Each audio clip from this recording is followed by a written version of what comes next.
Assalamualaikum warahmatullahi wabarakatuh. Perkenalkan, nama saya Hafijah, NPM 19124750. Di sini saya akan menjelaskan tentang tokoh, karya, dan contoh tafsir maudhu'i. Di sini saya mengambil dari 3 imam, yaitu imam yang pertama adalah Imam Al-Farmawi. Nama beliau adalah Abdul Hayy Husain Al-Farmawi. Beliau lahir pada tahun 1942 dan ia wafat pada tanggal 12 Mei 2017. Karya-karya beliau diantaranya yang pertama Al-Ikhwah Tariq As-Su'ada, yang kedua Al-Irhab Bain Al-Fard wa Al-Fard Mizan Al-Islam, yang ketiga Al-Istiqomah Fala Fid Dunya wan Najah Fil Akhirah. Contoh tafsir maudhu'i dari beliau: munasabah atau kolerasi antara ayat dengan ayat yang disajikan dalam suatu kaitan yang rasional, historis, dan semangat pedagogik. Hal tersebut dapat kita rasakan misalnya sewaktu mengikuti penyajian yang cukup menarik tentang hubungan 3 ayat Makkiyah, yaitu Alam yajidka yatima fa'awa, suatu pernyataan kepada Nabi yang cukup menggugah bila dihubungkan dengan latar belakang Nabi. Fa'ammal yatima fala taqhar, suatu sikap yang dituntut untuk menghormati dan menyayangi anak yatim. Sedangkan ayat ketiga berbunyi kalla bal tukrimunal yatim, semacam kecaman Tuhan yang ditujukan kepada orang yang berupaya tetapi tidak merasa penting untuk mengurus anak yatim. Ayat yang ketiga ini sangat menggugah perasaan orang banyak untuk segera mengurus anak yatim, sehingga mereka segera bertanya kepada Rasulullah, apa yang seharusnya mereka perbuat. Jawaban dari pertanyaan itu diberikan Allah pada surah Madaniyah, yaitu wa yas'alunaka 'anil yatama qul islahul lahum khair. Artinya, mereka menanyakan kepada Muhammad tentang anak-anak yatim. Katakanlah, memperbaiki keadaan mereka adalah baik. Surah Al-Baqarah ayat 220. Secara keseluruhan, pembahasan tertuju pada usaha menemukan jawaban oleh ayat terhadap masalah anak yatim. Dalam contoh ini, kita hanya menemukan penjelasan yang diperlukan untuk keperluan penekanan tertentu. Yang kedua yaitu Muhammad Abduh. Muhammad Abduh lahir pada tahun 1266 Hijriah atau 1849 Masehi.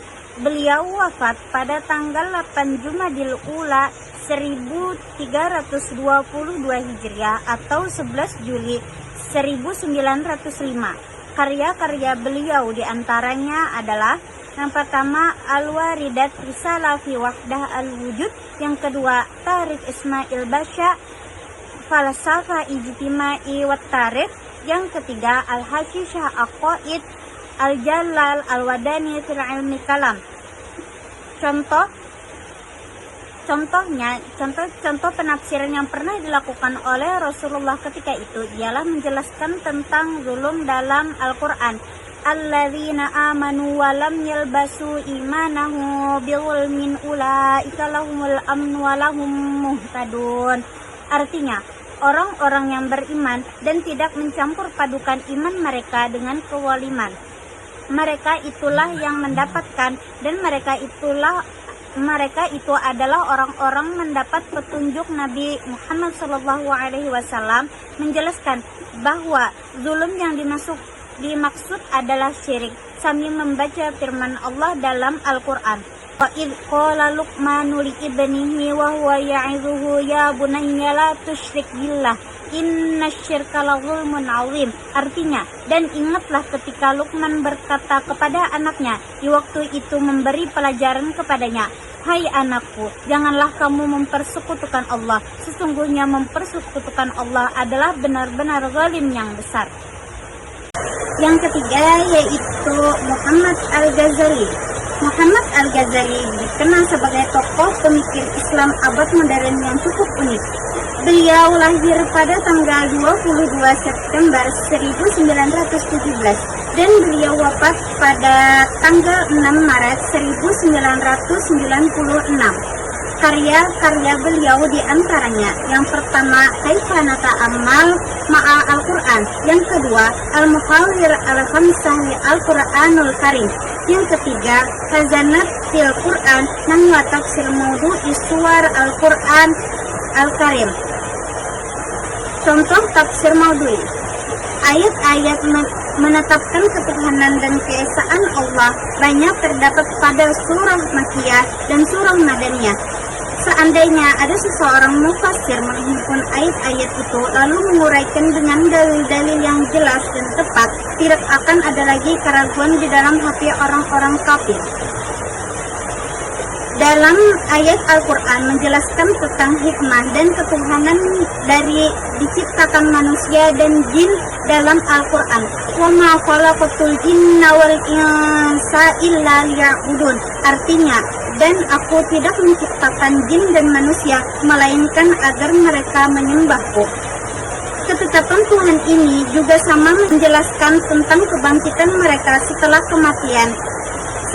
kematian mereka sebagai tolak ukur atas titipan yang mereka bawa, sebagaimana firman Allah Subhanahu wa taala, "Afa hasibtum annama khalaqnakum abatha wa annakum ilaina la turja'un."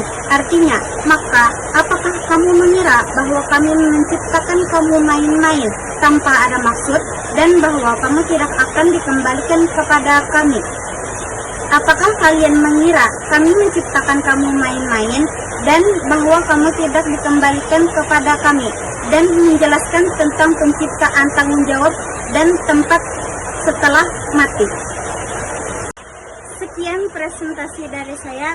Wallahu muwaffiq ila aqwamit thoriq. Wassalamualaikum warahmatullahi wabarakatuh.